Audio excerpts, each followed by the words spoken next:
Tone Deaf is the journey of a theater nerd, bringing musicals into the life of their musically challenged spouse. This show is rated explicit for mature content and strong language. I'm sorry for me. Spoilers are in every episode, so if you haven't seen the show we are reviewing, you can always check back in later with us. We'll be here when you get back.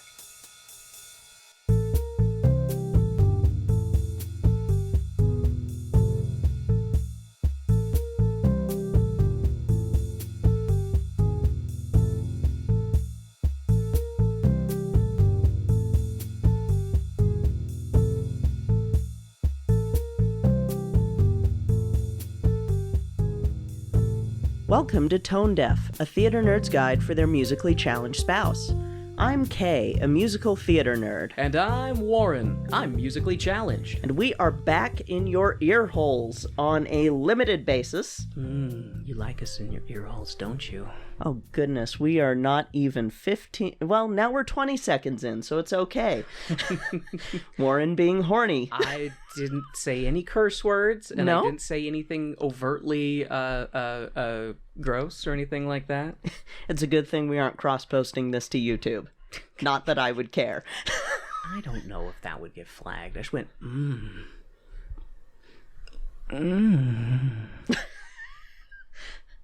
So, Continuing onward. wow, we're back. So, this episode that we are doing is one that I had wanted to do, but life kept getting in the way. And those of you who know us, you know what's been going on, so we don't need to talk about all that. What we will be talking about is A Gentleman's Guide to Love and Murder, which is a production that Warren and I saw. It was the Theater Tallahassee production. So once again, thank you so much, Melissa, for letting us know about this production, because oh my gosh, it was so fun. It was a lot of fun.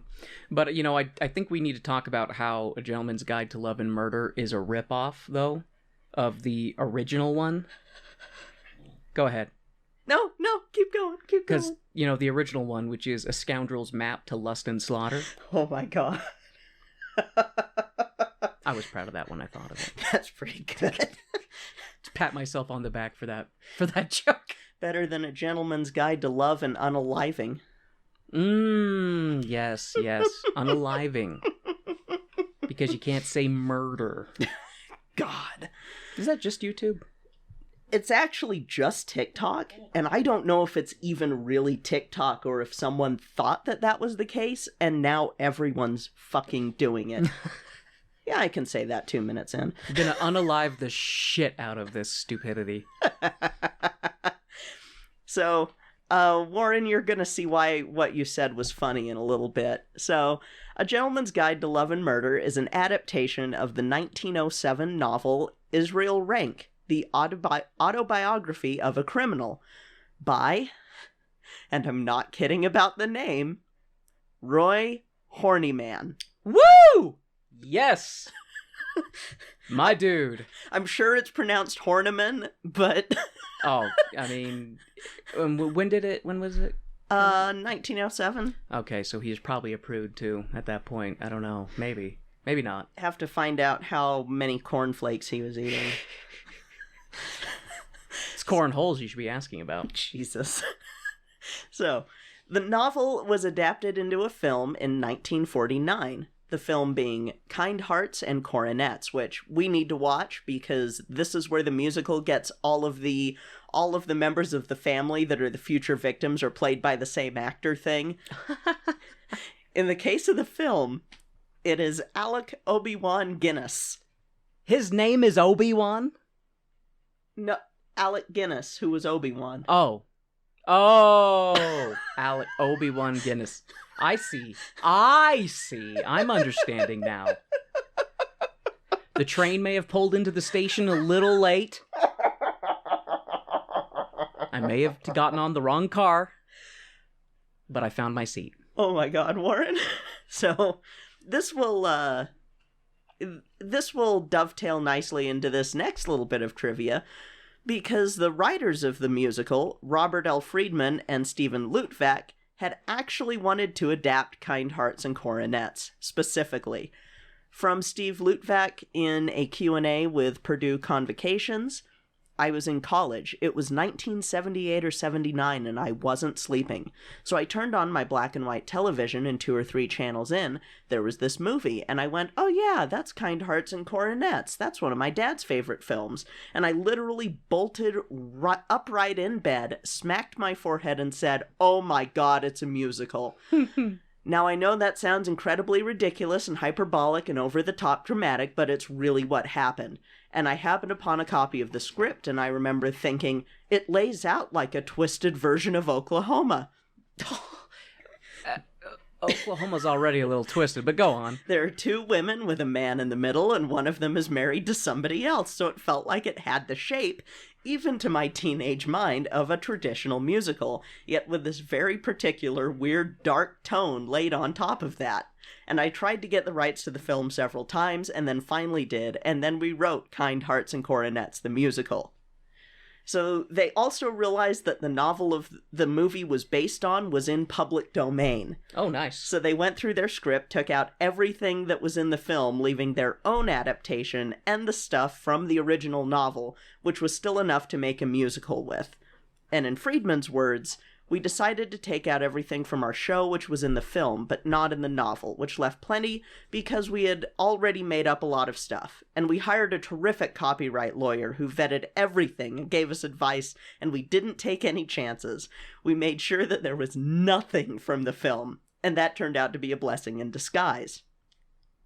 Some of the things that were changed from the novel were the modes of death and who died, which led to some very creative deaths that were still able to be comedic for a musical comedy because they couldn't use the ones in the movie, and the book ones were not funny. I love creative deaths.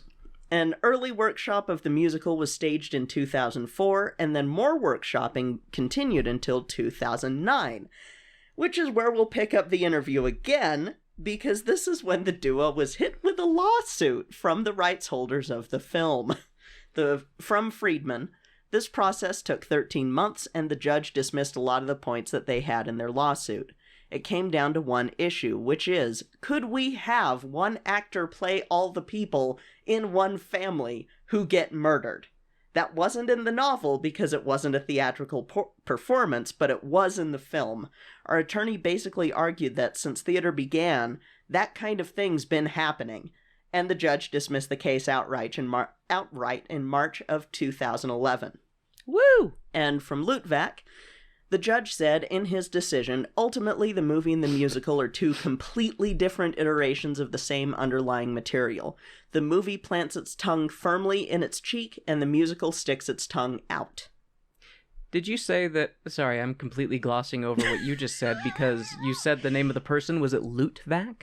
Yeah, Lutvak. Oh, I was hoping it was Lootvac because I'm just imagining, like, a backpack vacuum cleaner that's just sucking up all the loot. Oh my god, Warren. God, I love you. So, with all of that said, the show could go forward with an October 2012 premiere at the Hartford Stage in Hartford, Connecticut. From there, it moved to the Old Globe Theater in San Diego in 2013, and then on November 17th, 2013, it opened at the Walter Kerr Theater on Broadway for 905 performances that ended January 17th, 2016, and garnered the Tony for both Best Musical and Best Book of a Musical. Nice. The national tour ran from September of 2015 to March of 2017, with a second national tour running from September of 2017 to May of 2018.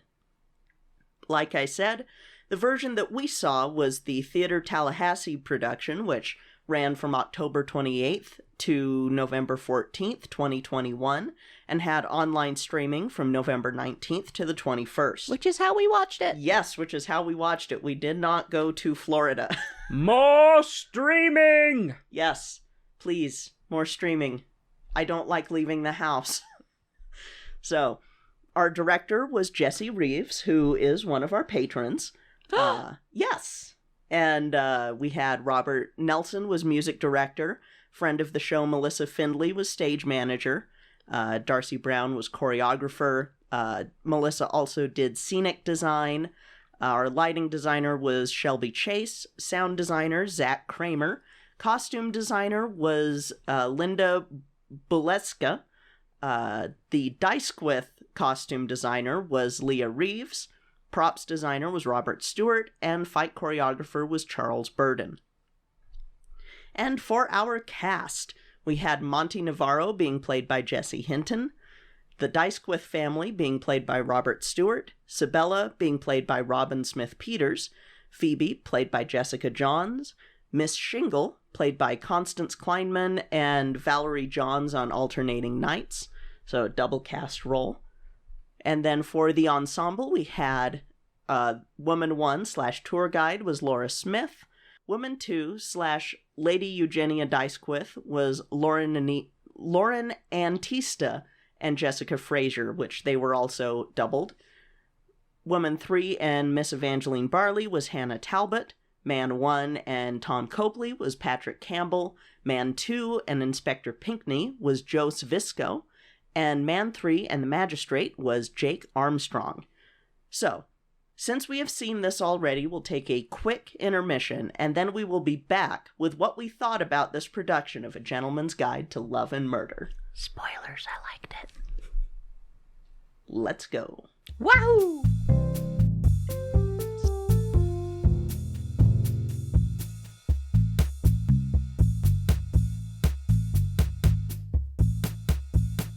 Hey, Warren. Hey, Kay. Do you know what time it is? Is it time to talk about our favorite people in the whole wide world? It is! Woo! We'd like to thank our stage crew sponsors, Jasmine Wu, Jeff, Tyler McCarty, and Shamik. And our Producer's Circle sponsors, BeAnucci, Taylor Brandt, Jesse, and Cookie. Thank you all so much for your continued support of our show. We truly appreciate it. Are you tired of Harry Potter? Want to get in on the next popular trend in young adult lit from 10 years before Harry Potter? Too bad. I'm Tyler. I'm Nate. And we're going to do a week-by-week analysis of the Animorphs. Book reports. 90s nostalgia. Two dumb idiots. Wherever you get your podcasts.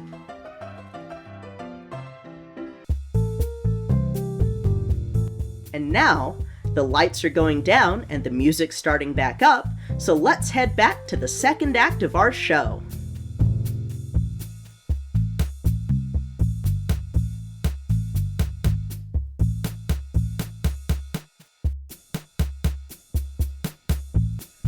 All right, Warren, what did you think of A Gentleman's Guide to Love and Murder? I enjoyed it. I enjoyed it quite a bit. It was very entertaining, very hilarious. I enjoyed the story. Characters were good. Songs were good. It was all around great show. I would absolutely recommend it to folks. I'd absolutely watch it again. Awesome. Let's get into your notes then. All right. So, A Gentleman's Guide to Love and Murder, also known as A Scoundrel's Map to Lust and Slaughter. After our lovely opening music, a group of fancy people dressed all in black come out to tell the audience that if there's a wussy wuss who's faint of heart or has a weak constitution or is a general wimpy wuss wuss, you should leave now. At the time, we've been watching Cry of Fear with my sister Shay, so I think I can handle this. So long as there are no creepy knife-wielding children, which, happy to report, no. Anyways, in the show, it is October of 1909, with some Earl of Importantness who is apparently about to be executed, and so he's leaving behind his memoir. And his story begins, like so many do, with an unexpected guest. Apparently, Earl came back from his mother's funeral and ran into Miss Shingle, who is a friend of his mother, and has known Earl since he was a wee crotch goblin. Anyways, Earl gets Miss Shingle some tea, and she proceeds to probe Earl for answers about what his life will be like after his mother's passing. Miss Shingle comments on how much Earl looks like his father, who apparently died when he was 7. But boy, was Daddy Earl hot and handsome, according to Miss Shingle, who fans herself as she gets the vapors. Miss Shingle then drops the bombshell that Earl is a dice queef, an important family, Earl is a dice queef, like his mother before him. But his dice queef mother fell in love with a not dice queef, and that angered the elder dice queefs, who disinherited Earl's dear mother for loving a commoner. Earl breaks open his mother's safe storage box and finds letters to the dice queefs, and Earl's... should have known. I don't even remember what their real last name is. Dice Quith, I said it like... Oh, dice queefs. 15 minutes ago. Oh. That was 15 minutes ago. Jesus Christ. My brain is an Etch-a-Sketch. So yes, Earl breaks open his mother's safe storage box and finds letters to the dice queefs, and Earl's birth certificate, which clearly states he's a dice queef. Miss Shingle tells Earl to seize his destiny. He is the son of the daughter of the grandson of the nephew of the second Earl of Highhurst. Suddenly, Earl's conscience pauses the scene to ponder on whether or not Miss Shingle is batshit crazy and perhaps insane. But then he's like, nah, I want to claim noble heritage, and he reasserts his dice queef bloodline. Jesus. Earl then decides to pen a letter to an extended relative to beg for a job, 'cause it's not what you know, it's who you know, and nepotism never goes out of style. Nepo baby. Nepo baby, woo! After Earl finishes penning his employment request form, his wife comes in to sing about... Oh, not his wife, his, love interest. Mm-hmm. His love interest comes in to sing about, oh my god, I got earrings, which I hate. Have you noticed my shoes? No? You're a brute. But I don't know what I'd do without you. Mostly 'cause it's 1909 and the law doesn't consider me a person yet. Earl then drops the bombshell that he's of noble blood, and his wife, his love interest, Sabella, busts his balls just a bit, being like, ha ha, and I'm a princess of Babylon. Oh, and I guess she's just a gold digger, because apparently she's also dating some rich, handsome non-dice queef who has a motor car. Earl is like, but marry me, Sabella. I'm going to be rich and important someday. And Sabella is like, but what about until then? I have an expensive earring buying and hating habit to support. Earl gets a letter from his extended family who are like, bitch, we don't know you or your whore mother. Piss off and don't contact us ever again or call yourself a dice queef, or we'll sick our lawyers on you, peasant. Sincerely, Dice Queef Jr. Earl then sings a kinda sad song about how, if he can't get people to recognize his blue blood, then Sabella will never settle for him, 'cause the best she can do as a woman in 1909 is marry for position. Earl then turns his attention to his jerk family, who kicked his mother out for diluting their pure blood with Earl's commoner father. Earl then tears up the go fuck yourself letter that he got from Dice Queef Jr., Suddenly, a tour group comes through and a woman is like, blah, blah, English history, blah, blah, King John and Richard the Lionheart and Little John and Maid Marian and, of course, Robin Hood.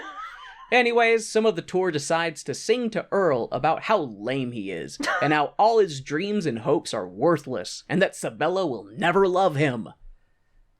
It's at this time some rich douche in red comes in to be like, get the fuck out! And he sings about how he hates every butcher and barber paying 6 cents to touch all his nice things and be reminded of all the things they'll never have.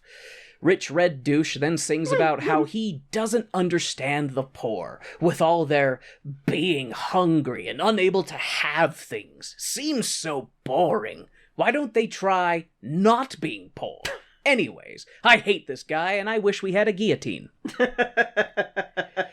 Rich Red Douche then laments that he does like one of the poors. He's a one-legged mute drunkard who might be his brother, but that's it. To hell with all the other poors. Anyways, the audience claps for Rich Red Douche, who kindly fucks off stage right. And the scene changes to Earl penning his memoir and talking about how maybe he should try another family member who might acknowledge his mother and his polluted royal bloodline. Earl goes to a chapel to talk to a chapel guy who talks about all the important stuff in the chapel. Windows and virgins. Did he say virgins? Why is chapel guy talking about virgins?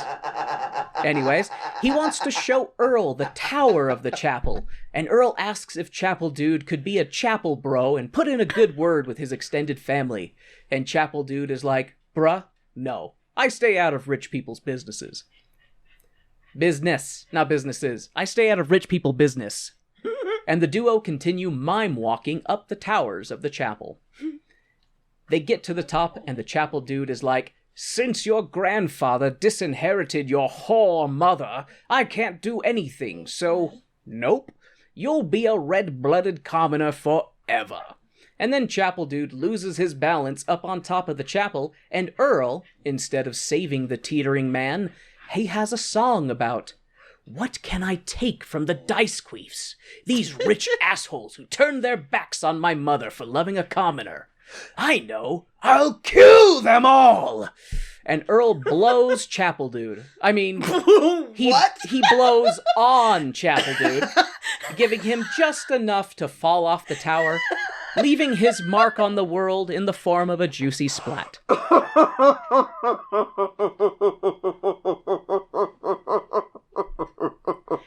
Back at Earl's memoir, he's like, and so they thought Chapel Dude died 'cause he was drunk. Ha ha ha ha. Anyways, I had a series of humiliating jobs, and we hear him being a butcher, chopping away as he narrates that one of his cousins or something is getting his beak wet with a showgirl at some resort, and I guess he has to be followed to ensure an accident happens.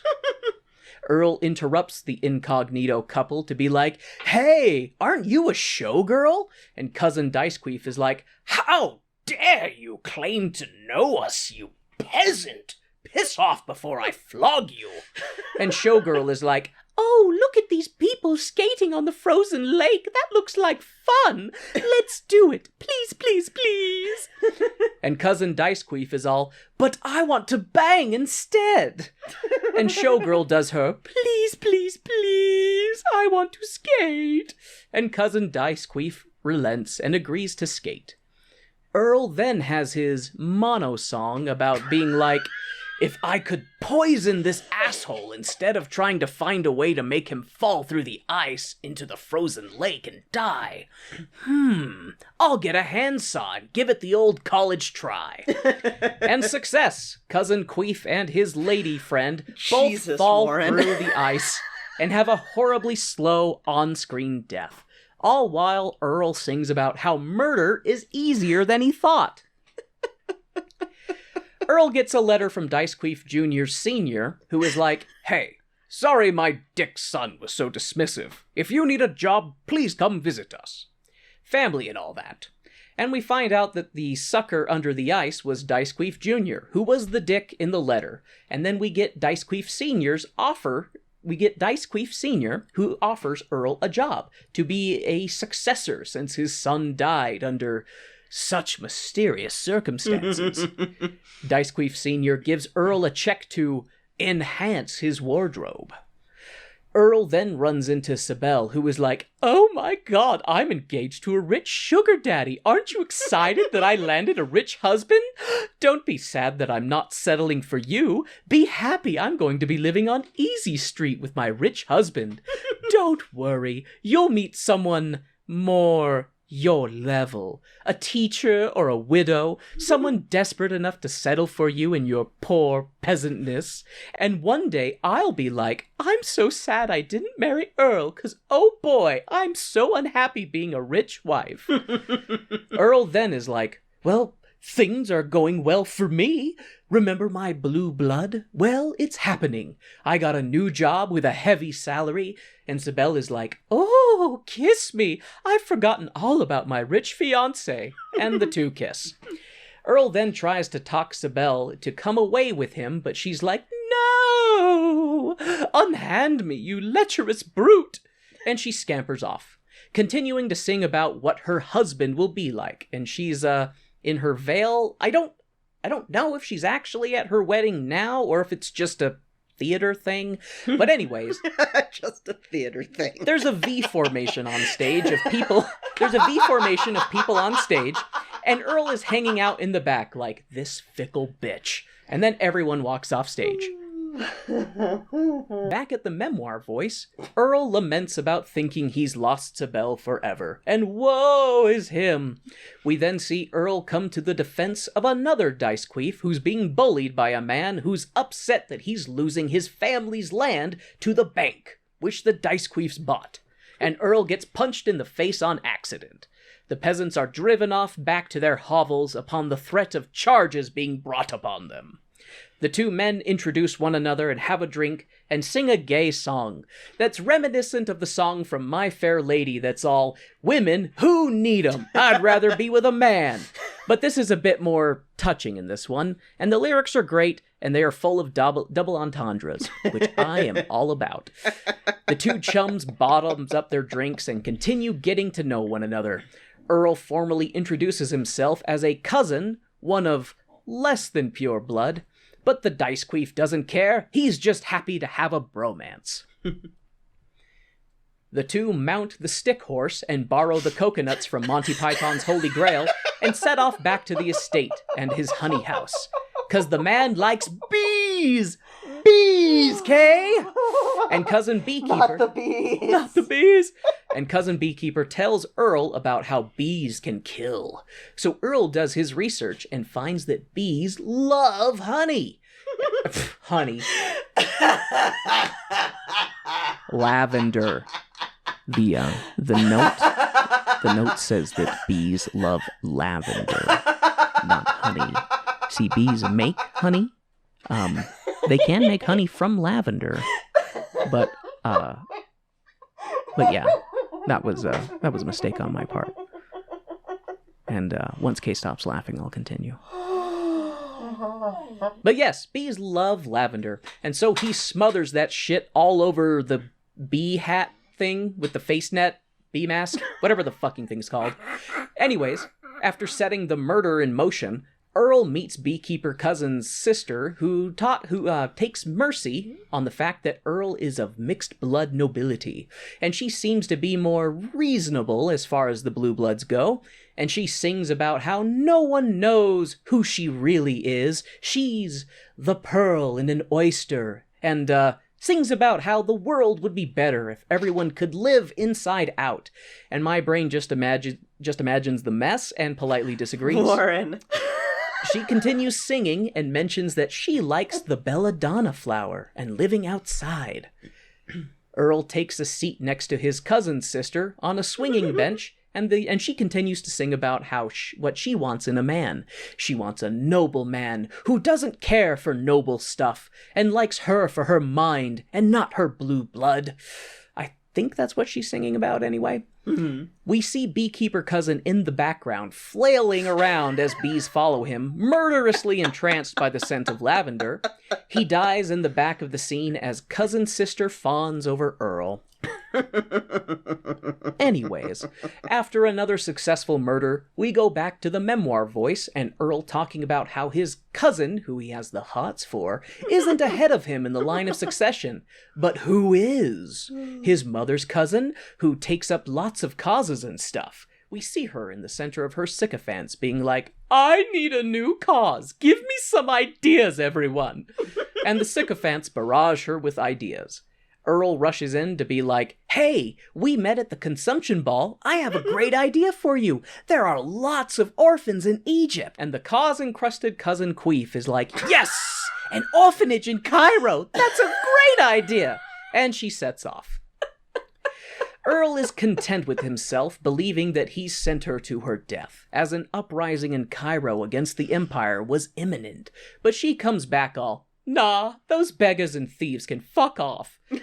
And she's like, I need a real cause, something so horribly depressing. and the idea of helping the untouchables in India gets softballed to her, and she jumps at it, singing about how, what's the point of helping others unless the world knows about it? However, she returns being like, all those poor unfortunate souls didn't want my help, and they ran away at the sound of my voice. So Earl is like, how about the jungles of Africa? And she gets excited, being like, yes, I can teach those vine-swinging tongue clickers to speak English. Jesus! I think she says that. Yeah, Something along those lines. About she says that. some racist shit. Anyway. Yeah. And she oh my god, I forgot about that. And she continues to be like, yes, they're poor unfortunate creatures, but they're still God's creatures. I'm going to go find a poor tribe worse than mine. Earl is like, surely, this time she's going to die. I sent her to teach English to a tribe of cannibals. And yep, she's dead. Or at least, she's disappeared and is presumed dead. I have a guess that she'll pop up maybe after Earl has killed everyone and thinks he'll take the throne. She'll pop back up all, look at me, I'm boss lady now. But we'll have to wait and see. But Earl, at work, talking to his uncle boss, who is like, you know, I was doing research and you're surprisingly close to the throne, only 3 spots away. Interesting, that. And then he continues to sing about how Earl is so damn noble and promising and devoted, almost like a son. I'm going to give him a raise. Earl and Sibel meet up again and do some face-touching, all while she tells him about her honeymoon, and she sings about how he's much more desirable now that he's outgrown his common upbringing. We then cut to Earl fencing with his uncle, who tells him about how eugenics is a good thing, and they need to find a way to keep the undesirables from breeding. The two are exercising and doing tandem stretches, and then Major Dicequeef decides to bench his own body weight. In the middle of his set, Earl puts more weights on, and Major Dicequeef dies, the bench bar crushing his throat. We then cut to cousin, sister, love interest, who is waiting for Earl, and the two mourn over the mysterious and tragic death of her brother, by bees. Bees! Oh my god, Warren, That was look what loud. you did. Bees! Anyways, cousin sister love interest tells him about how much she loved her brother and how she feels just lost without him. And also, her brother said Earl was the gayest man he'd ever met. Aw, bromance murder. We then have the memoir voice talking about how he successfully got another relative killed in a play by putting real bullets in a stage gun, and suddenly I'm like, oof, this show is a little well-timed considering Alec Baldwin and that unfortunate Holy shit. situation with their near-identical situation. Holy shit. Yep. Anyways, That was then. Yep. Holy shit. Anyways, real death aside, the last surviving people of the Dicequeef bloodline sing about how they love Earl and how he's so good and great and is the least likely person to murder them all. Back at the murdering murderer who murders, he got a raise and a promotion, but that's not enough for him. He's still got to kill everyone so he can be the Earl of Earls. And he sits there and goes back and forth between, do I want to murder? Or I just want to be a successful lawyer dude? And then a doctor comes in to be like, oh, hey, the guy you were worried about killing because he's been so kind to you? Yeah, don't worry. He had a heart attack and he's dead. And Earl is like, just one left! We then see townspeople reading the paper about how the Dicequeef family has had a run of bad luck this year, and only one person remains as heir to the throne. Intermission! Back from intermission, we're at a funeral where Earl is giving a stirring eulogy about the man he kinda wanted to murder but kinda didn't want to murder, who also died of natural causes. Everyone at the funeral then sings about why all the Dicequeefs are dying. Is it a curse, bad luck, or foul play? And then the funeral people start to all trash talk the Dicequeefs, All the times they said that family should drop dead, they never thought it would happen. People were even snickering from the back, and everyone is sick of wearing black. After the song, the rich red douche from earlier comes out to be like, "Why are all the dice queefs dying? It makes me think of my own mortality." And then I realized, this asshole is the Earl. The Earl. Not the guy I call Earl. Rich red douche needs to die. I hate this guy the most. Come on, Earl. Not Earl, but soon to be Earl. Kill the Earl! Anyways, Earl, not Earl, but wants to be Earl, is hanging out with Sibel and committing adultery, all while telling her how beautiful she is, as well as vain and heartless, deceitful, yet delectable, and the two suck on each other's faces some more. Earl invites Sibel to stay for a glass of sherry, but she has to go because her husband is expecting her, and Earl is like, "What would you do if I married?" And Sibel is like, "Forbid it! Except if you married for love. I might be okay with that.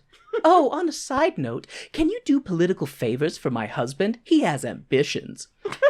Suddenly, a ring at the door, and Sibel scrambles and hides. The mystery guest is cousin sister love interest, who is here to be like, "I want to marry you," and sings this whole song about how she wants to marry Earl. All while Sibel is in the other room like, "Oh no, the scandal if I were caught here." And Sibel calls her names and is like, "That stupid cow, go away." And Sibel makes a noise, and Earl has to cover for her, saying that it's his new man-servant finding his way around.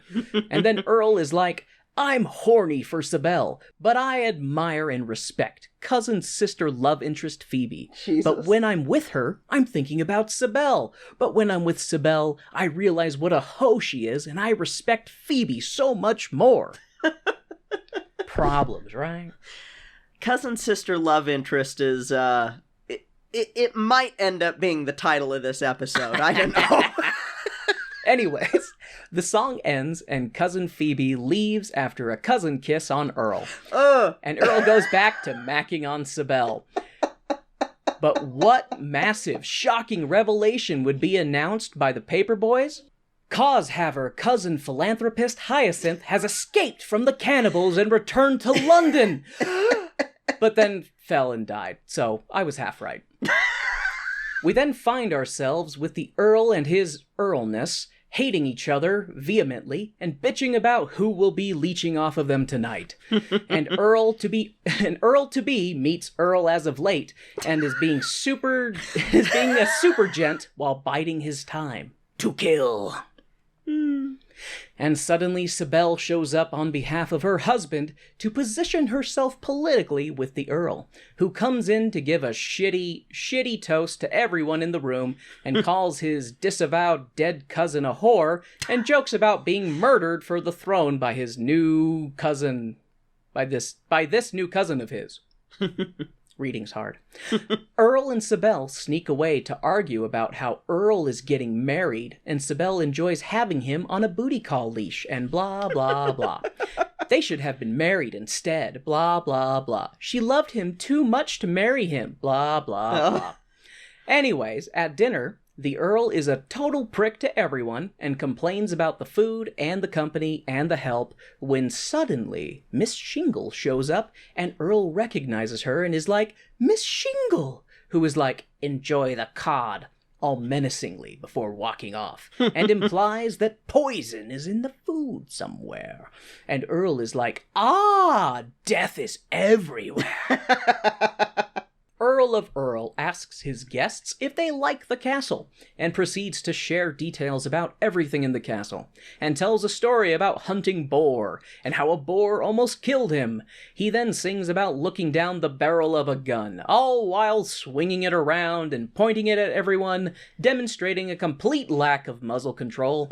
Everyone continues singing about looking down the barrel of a gun, and start to have a flashback about the boars being on top of them. And then he hands the gun to Earl and is like, "Point it at me! Don't shoot me! I don't want to die! I'm confusing!" The Earl then takes a swig of his drink, which was poisoned, and he falls over dead. We then see Earl becoming the Earl for real. Earl is now Earl in truth, and everything is great.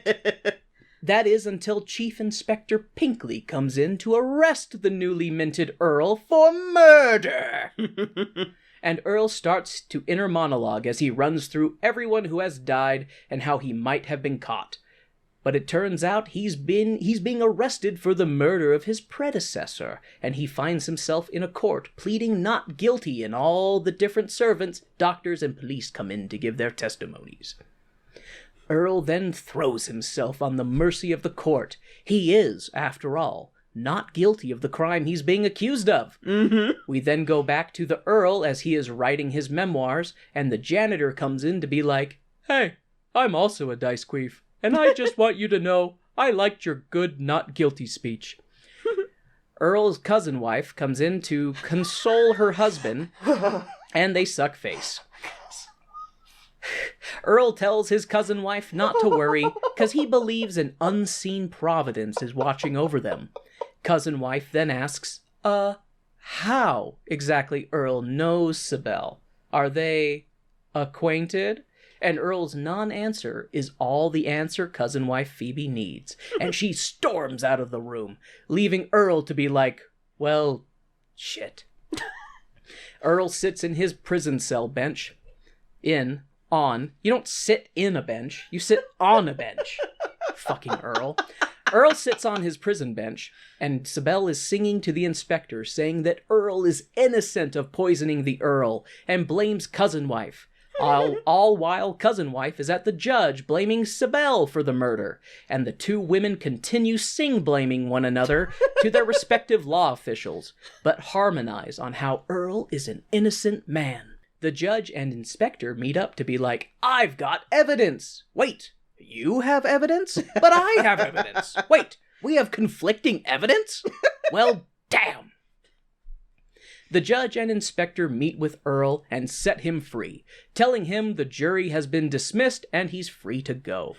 Earl gets confronted by his wife and his mistress and revises the song from earlier where he sings about how much he likes both, but how he's always pining for the one he's not with, no matter which one he's with. And he's walking away. The inspector is like, now that you have something interesting to put in your memoir. And Earl shits a brick going, oh God, my confession in my memoir. And then the guard comes up going, hey, I've got your confession. Here you go. And Earl sings about how he's finally got everything he's ever wanted. And it gets revealed that Miss Shingle was the poisoner, and she would have come forth if new Earl was found guilty of the murder. Oh, and the janitor Dice Queef is planning on poisoning new Earl to make him the old Earl, so janitor Earl can become the new Earl. But before any kind of murder can happen, the credits roll and everyone does their bow. The end. I liked this show. It was a lot of fun. Just very entertaining. Yeah. And yeah. It's one of those shows I had always wanted to watch, but that usually involved me leaving the house. And commuting. I always miss it if it's close. But then when I see it, it's always Centerpoint, which is like an hour and a half away. On I-15. Yeah. The worst traffic. That's a bit. That's a bit to go for a show. I mean, I shouldn't say that because I have traveled for. I was doing shows in Orem and riding the bus all the way down there, and that was like an hour and a half bus ride. Yeah, see, this is why I don't do extracurricular activities, because they sound horrible. The commute itself sounds horrible. I think that the thing that keeps me from doing it is the fact that there's still Rona. So, Warren. Okay. Unless a live stream occurs before we get to the next show, I do know what our next show is going to be. It's going to be really fucking weird. Yeah? Yeah, like... How fucking weird, Kay? So remember Tommy? Is it gonna rock my world with weirdness? Am I gonna get my weird on? Yeah? Is it going to weird all over me? Am I going to have to take a shower because of all the weirdness on me? Oh, God. You have no idea. Yeah, and because you said Tommy, I think I know which show, but I forgot what the name is. Yes, so we will be revisiting Roger Daltrey in another musical. Yeah, fuck. And I know it's on the tip of my tongue, because we talked about it previously, and we talked about it when we did the Tommy episode. But that was like 1,000 years ago. Yeah, that was like 2019. Before the world changed. Before the world changed. So, we will be doing Lichtomania. Lichtomania! That's the fucking name. God damn it. Yeah, we're gonna be doing some weird shows while we wait for Absent Moon, which is the show that, if the live stream happens before we get Lichtomania out, then that will be our next episode. Otherwise, it will be Lichtomania, and... So, does Roger Daltrey become a lich in this? No, and, so... starts a necromantic army and, tries to conquer the world? Like Franz Liszt. Oh. That's lame. Composer. That's lame. Composer / rock star boy. I was hoping this would be a high fantasy musical with, big epic battles. Well. And magic. There's a little bit of some magic going on there. There's a How coy, Kay. I will just let you wait to see and then go, what the fuck, as we watch it. Kay's leaving me with blue weird. Jesus Christ. Oh, so thank you all so much for listening to this episode. Glad that we are back, even if it is on a limited basis, because... On an intermittent basis. On an intermittent basis, yes. Because the world is weird. And, yeah. Mm-hmm. So... Pretty much. Yes, pretty much. So but luckily, I'm weird too. Yes. That's why we're doing a string of weird shows, is because the world is fucking weird. Because there's going to be some even weirder stuff after Lichtomania. Granted, I think Lichtomania might be the weirdest. Might. So we're gonna hit peak weird, and then it's gonna be a coast downward. Until we finish up the movie musical Apocalypse, because there's still 3 more shows for that. Oh boy. Alright, so thank you all again so much for listening. If you want to follow us on social medias, you can do that at Instagram or Twitter. I refuse to call it the other name. Or our Facebook. All of them are Tone Deaf Musical. We also do have a Tumblr that is Tone Deaf Musical, and every so often, because I am the one who tends to run our Tumblr, every so often something might leak for a moment from my main to our official Tumblr. Don't post horny on main. I do not post horny on... I don't post horny. Don't post horny on Tone Deaf. Tone Deaf might be the only place that horny would be okay. Or give it to me and I'll post horny on Tone Deaf. Oh, God. Woo! No, there just might be a random Hilux post or something about plants. Not musicals. If I flash the mic, can we also get counted as, adult entertainment? Warren!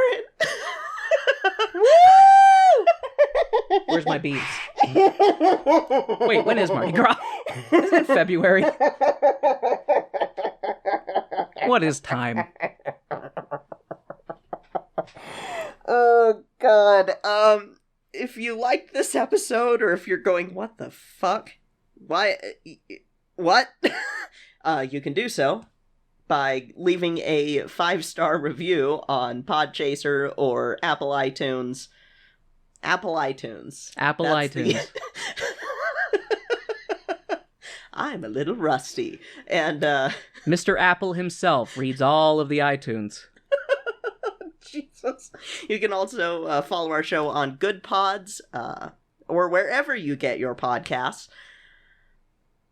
You can also join our Patreon, where we have some bonus material, including our 2-part furry musical series, as well as Capitalism Gone Wild and other things.